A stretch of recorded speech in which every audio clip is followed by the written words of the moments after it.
To get started in LoopWriter, we are going to quickly review the menus, tabs, and buttons. Starting with the File menu, these are the basic features of creating new games and saving. There are unique features to LoopWriter, such as the Upload Deck feature, which allows you to share games online in our Loop group. And the Properties part of the File menu allows you to change languages when you're creating a game. The Edit menu has the typical copy, paste, and spell check. The Update menu allows you to schedule updates or update now to see if there are new versions of your LoopWriter program. Images allows you to import graphics into the game you're creating. And the Help menu will give you information about the program and how to contact us. To get started in LoopWriter, you want to start with the cover page. When starting a new deck, the cover page should be completed first. The title will originally read as Untitled, and this is where you will actually name the game that you're creating. The date is auto-entered, but it can be changed if it needs to be. You are going to select a primary subject area. This one's going to be Science. And a recommended grade level. And this is going to be a middle school level game. Here you'll want to import the author's information. By single-clicking on this button, you open a dialog box that makes it easy to enter the name or names of the individuals that are creating the game.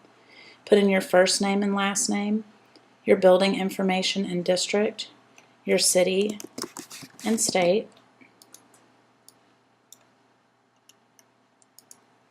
and by clicking on the Save Input, it will automatically input that information each time you open LoopWriter. You can add this person over to the Create. And when you're finished entering all of the people collaborating, you can click on Done. And then you'll see their information displayed here. We also have an Add, Edit, or Credits. If you're referencing a book or magazine, or you want to organize your information from websites that you get information from, you can insert that information into the Credits dialog and it'll show on your cover page. You'll see that on the cover page, the tabs, the buttons that are open are New Deck, Open Deck, Save, and Spell Check. The next tab we're going to look at is the Create Deck tab. This is where you will actually type in the questions and answers that you wish to include in your new game. You can use the Tab key on your keyboard to move from field to field. We're going to start by putting in who has the number of bones in a human body. Make sure to always add your punctuation at the end. And the answer to that is I have the number 206. Click Enter or Return to create a new card. The next card we're going to create is actually going to be a graphics card. So we're going to go in here to the plus sign and add an image to our game. There are many ways to organize your clip art. The black and white images that you see here are automatically installed with the program when you purchase it. However, you can browse the internet and save any images that are in JPEG format to the program.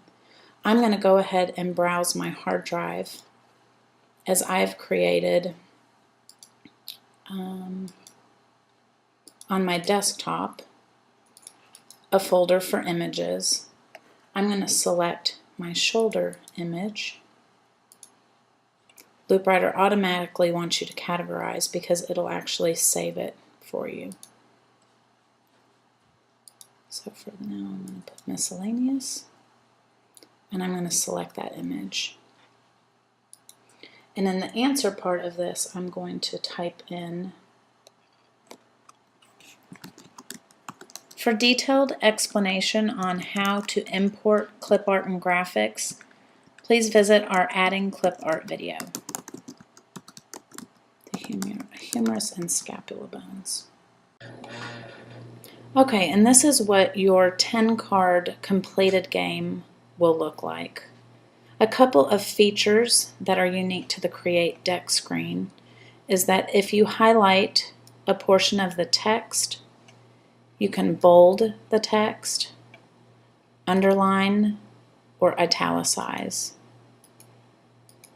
You can also do a strike through, and there is the ability to subscript and superscript.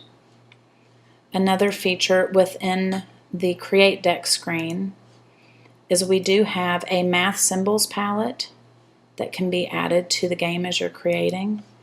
And in case you are creating a Spanish game, we also have a Spanish symbols palette. In order to change the language when creating a new game, you have to start a new deck. The next tab we're going to look at is the Shuffle Deck screen.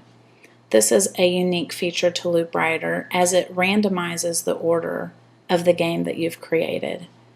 You can see on the parentheses on the side are the numbers in their original order, and by simply going up to the Shuffle Deck button, it now is going to randomize the order of the game. This is a significant feature in that if you've created a level 1 game and add new questions to that game, you can actually shuffle the questions around to randomize it. The Shuffle Deck screen can be printed as your answer key. And the last tab that we're going to look at is the View Deck tab. This is where you will view the game as it will print on an 8.5 by 11 sheet of paper. In this tab, you can change the format of the game to select how many cards you'd like to print per page. You can change the font. You can change the size of the font. You can add color to the font if you wish.